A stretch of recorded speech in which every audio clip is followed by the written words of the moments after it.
রিয়া, রিয়া তুমি কোথায় ছিলে? তুমি তনু আন্টিকে ছেড়ে এভাবে কেন চলে এসেছিলে? তুমি তুমি জানো তনু আন্টি কত ভয় পেয়ে গেছিল, প্রাণ বেরিয়ে গেছিল আমার। রিয়া, এসব কি ছিল? প্র্যাঙ্ক। প্র্যাঙ্ক? পপিন্সের প্র্যাঙ্ক। আর তুমি তো পুরো ভয় পেয়ে গেছো। পপিন্স প্র্যাঙ্ক করেছে? আর এই আইসক্রিমটাও তোমাকে পপিন্স দিয়েছে? পপিন্সের ফ্রেন্ড। এই নাও রিয়া, এবার আমরা তাড়াতাড়ি পপিন্সের কাছে যাই। হ্যাঁ, কোন ফ্রেন্ড? তানিয়া আন্টি? না, ও আমি তো ওর নাম জিজ্ঞেস করতেই ভুলে গেছি। তুমি চিনতে ওনাকে? আগে কখনো দেখেছো ওনাকে? না। রিয়া, তুমি এভাবে একজন স্ট্রেঞ্জারের সাথে কি করে যেতে পারো? ওর কাছেই তো আমার দল ম্যাগি ছিল। ওর কাছে ওই পুতুলটা কি করে গেল? এটা তো তোমার পপিন্স দিয়েছে আমায়। ও তো এটাও বলছিল যে ও পপিন্সের ফ্রেন্ড। তাহলে স্ট্রেঞ্জার কি করে হলো? ওই স্ট্রেঞ্জার আন্টিকে দেখতে কেমন? ভেরি বিউটিফুল, একদম ম্যাগির মতো, আর খুব সুন্দর সুন্দর কথা বলছিল। আমাকে অনেক হাসিয়েছে। তো কে হতে পারে এটা? সবে তো তুই ট্রেলার দেখলি তনু, এখনো তো গোটা পিকচারটা দেখা বাকি আছে। এমন একটা পিকচার, না জীবনে তুই এরকম পিকচার দেখতে চাস, আর না কখনো তুই দেখেছিস।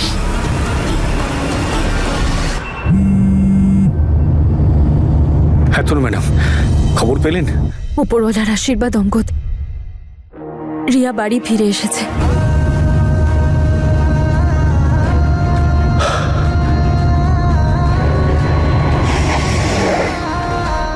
Thank god, thank god, thank god.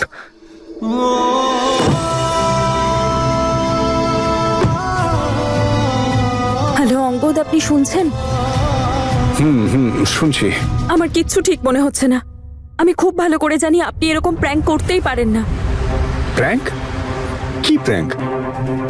আপনি বাড়িতে আসুন, তারপর বলছি। হ্যাঁ আমি আসছি।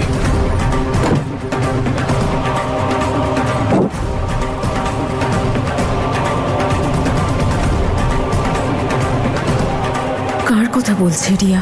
আর সে যেই হোক, কেন করেছে সেরকম?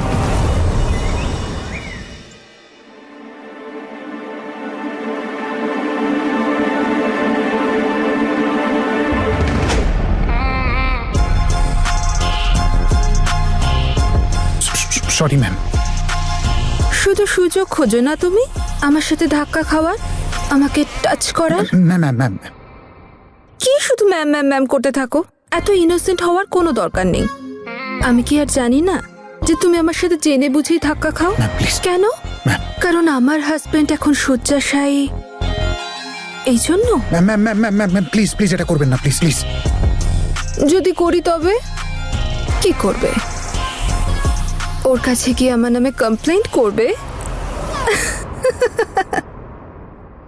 আর যদি ওর কাছে গিয়ে আমি তোমার নামে কমপ্লেন করি, তবে আমি যদি ওকে গিয়ে বলি তুমি যাকে এই বাড়িতে নিয়ে এসেছো, এত বিশ্বাস করছো, নিজে ড্রাইভার করেছো, সে তোমার সুন্দরী বউয়ের সাথে দুষ্টুমি করছে, তবে ma'am ma'am ma'am please ma'am please just relax. আমি সেরকম কিছুই করব না। আমাকে খুশি করো, আমিও তোমাকে খুশি করে দেব, ঠিক আছে? Ma'am ma'am ma'am ma'am ma'am ma'am sorry sorry sorry sorry sorry. Okay fine, এই জিনিসগুলো তোলো। এখন এগুলো কে তুলবি শুনি? আর এরপর থেকে না চোখ খুলে রেখে চলবে। আরে ডার্লিং, তুমি কেন নামছো? আমাকে ডাকতে পারতে। আরে কি যে বলো, আমি একদম ঠিক আছি, খুব ভালো লাগছিল, তাই ভাবলাম একটু হাঁটি। তুমি যাও। কেমন আছো? আচ্ছা শোনো, তুমি জয়কে রেখে খুব ভালো কাজ করেছো। He is such a good guy. এতে কোনো সন্দেহ নেই, ইজ এ জেনুইন গাই। আমার এটা খুব ভালো লাগলো যে যে তোমার জয়কে পছন্দ হয়েছে। অফকোর্স তোমার পছন্দই তো আমার পছন্দ। আর এমনিতেও তোমার খেয়াল রাখার সাথে সাথে জয় আমারও তো খেয়াল রাখবে, তাই না জয়? হ্যাঁ হ্যাঁ অবশ্যই রাখবে তো। হ্যাঁ হ্যাঁ চলো, আমি একটু ঘুরে আসছি।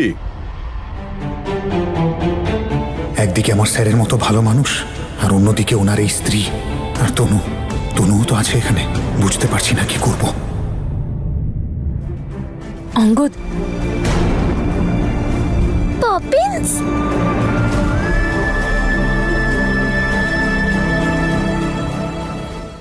কোথায় গেছিলে? আর কখন এরকম করবে না, ওকে? আমি কি করলাম? তুমি কিচ্ছু করোনি সোনামা, কিচ্ছু করোনি তুমি। যা করেছি আমি করেছি। তোমাকে একা ছাড়ার মতো ভুল করেছে পপিন্স।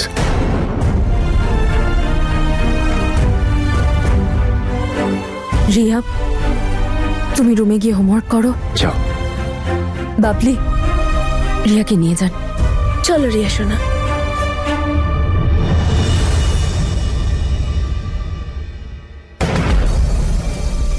অঙ্গদ, অঙ্গদ, আমি আপনাকে ডিটেলে বলছি কি হয়েছিল। ওই রিয়া নিজে নিজে এখানে আসেনি, কেউ আপনার নাম নিয়ে আপনার ফ্রেন্ড হয়ে ওকে এখানে নিয়ে এসেছে। আপনাকে খুঁজে বের করতেই হবে অঙ্গদ।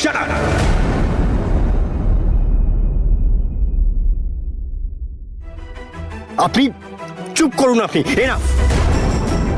আপনি কি ভাবেন নিজেকে বলুন তো? এত সাহস আপনি পেলেন কি করে যে রিয়াকে নিয়ে সোজা বাইরে চলে গেলেন? এরকম কেউ করে? আপনি একবার আমাকে জানাবেন না? একটা কল করতে পারলেন না? আমি নিজের ইচ্ছে নিয়ে যাইনি, রিয়া জেদ করছিল। আর আমি সত্যি বলছি, আমি ওকে নিজের চোখের সামনে থেকে একদম আড়াল করি। কি আপনার চোখের সামনে থেকে একেবারে এইভাবে ভ্যানিশ হয়ে গেল? অঙ্গদ, ওই আমি সাইডে গিয়ে কিছু জিনিস নিচ্ছিলাম, আর যখন পিছন ফিরে তাকাই তখন আর রিয়া ওখানে ছিল না। ব্যাস, এই হয়ে গেল, ওই হয়ে গেল, ও নিয়ে গেল। আপনার অজুহাত রাখুন, আমি কিচ্ছু শুনতে চাই না। আই এম সরি অঙ্গদ, আমি জানি আমি অনেক বড় ভুল করেছি। আপনি প্লিজ আপনার এই ভাষণ বন্ধ করুন। আপনি যান এখান থেকে, আমি কিচ্ছু শুনতে চাই না। শুনতে হবে, এটা রিয়ার সেফটির ব্যাপার অঙ্গদ। আপনি আমাকে রিয়ার সেফটির ব্যাপারে বলবেন? আপনি ছিলেন সেই সময় বাচ্চাটা গায়েব হয়ে গেল, আর আপনি আমাকে রিয়ার সেফটির ব্যাপারে শেখাবেন? অঙ্গদ প্লিজ, আপনি অকারণে আমার উপর চিৎকার করছেন। আর আপনার সত্যি মনে হয় আমি এত বড় গাফিলতি করব, তাও রিয়ার সাথে? আমি হাত জোর করছি আপনার কাছে, আপনার অজুহাত নিজের কাছে রাখুন আর চলে যান এখান থেকে। বলুন কি করতে হবে? পায়ে পড়বো আপনার? হ্যাঁ, ভিক্ষে করবো আপনার কাছে? যান এখান থেকে।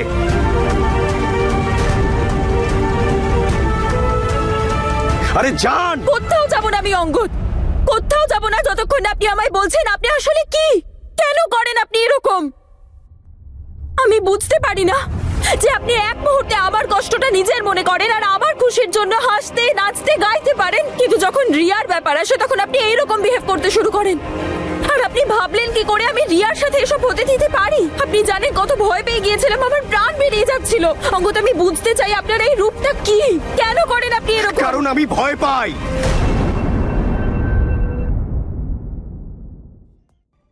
রিয়ার জন্য আমার ভেতরে যে গিল্ট আছে, আমি তাকে ভয় পাই। প্রাণ বেরিয়ে যায় আমার এটা ভেবে যে রিয়ার ওপর দিয়ে যা যাচ্ছে সেটার জন্য দায়ী আমি। রিয়ার সঙ্গে জড়িত প্রত্যেকটা স্মৃতি আমাকে ভেতরে ভেতরে খুব কষ্ট দেয়, আমাকে কুড়ে কুড়ে খায়। আমি পারি না সহ্য করতে, আমার খুব কষ্ট হয়। অঙ্গদ প্লিজ প্লিজ সামলান, আপনি নিজেকে সামলান। দেখুন, আমি আপনার কষ্টটা বুঝতে পারছি, কিন্তু অঙ্গদ আমাকে একটা কথা বলুন, এরম বিহেভ করা, এরম ভাবা তো ভুল, তাই না? ভুল তো রিয়ার বাবা মার সাথে হয়েছে, আমার দাদা বৌদির সাথে। ভুল তো রিয়ার সঙ্গে হয়েছে তনু ম্যাডাম। আমি জানি যে ওই ঘটনার জন্য না, কিচ্ছু জানেন না আপনি জানেন ওই মহিলা যদি একবার জানতে পারে তাহলে এখনই রিয়াকেও নিয়ে চলে যাবে এখান থেকে। কে নিয়ে যাবে? রিয়ার দিদা। রিয়া, কে এসছে অঙ্গদ? আমি সব বলবো, আপনি প্লিজ উপরে যান, প্লিজ প্লিজ।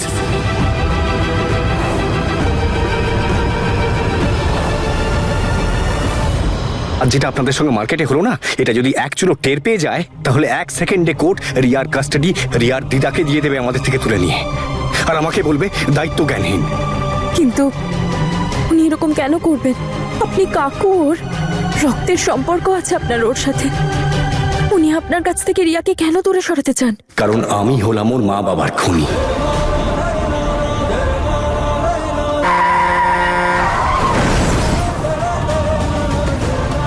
নিজের দাদা আর বৌদিকে আমি মেরেছি। আমি সেই কিলার। তনু ম্যাডাম,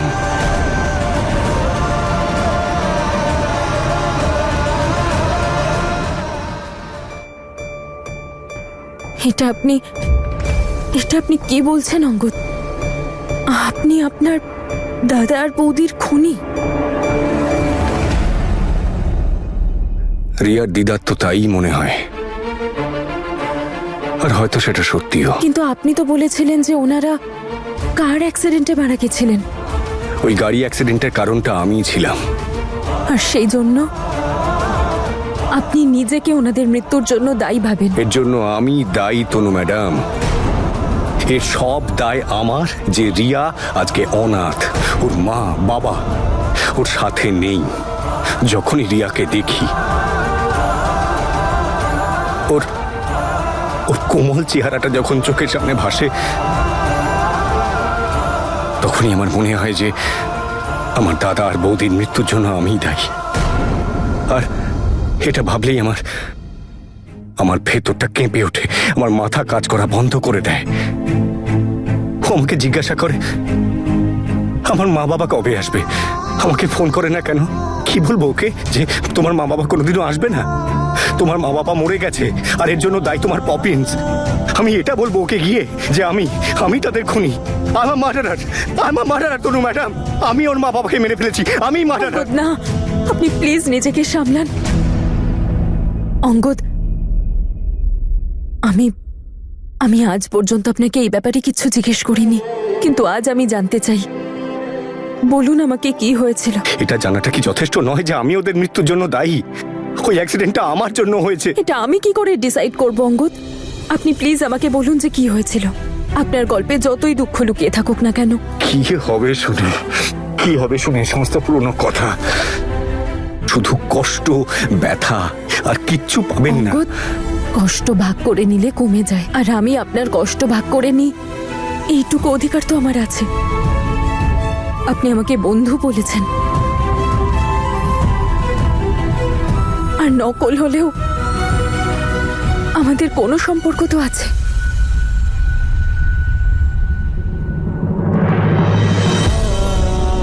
তাই এই সম্পর্কের জন্য অন্তত বলুন অঙ্গদ কি হয়েছিল।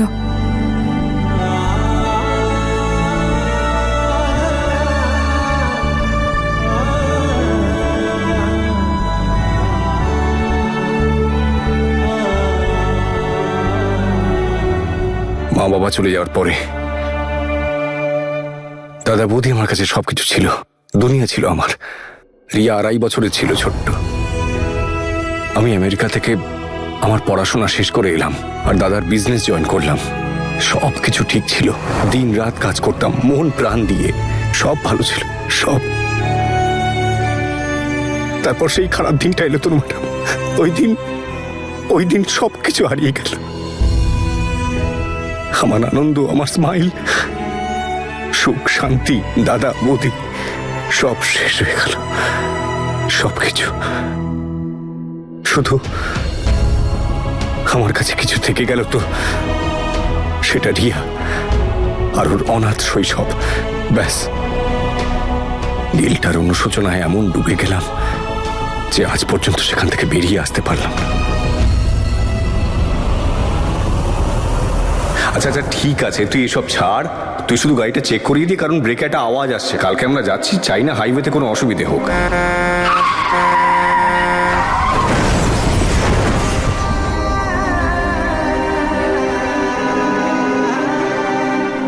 আমাদের কিরোর থেকে ক্লায়েন্টস এসেছিল সে সময়। আমি তো বিজি হয়ে গেলাম ওদের সঙ্গে। ভুলেই গেছি যে দাদা আমাকে গতকাল আমাকে গাড়ির ব্রেকটা চেক করাতে বলেছিল, আমি কিছুই করলাম না। দাদা ওই গাড়িটাই নিয়ে গেল, ব্রেক তো লাগলো, এটা ফেল হয়ে গেল অবভিয়াসলি।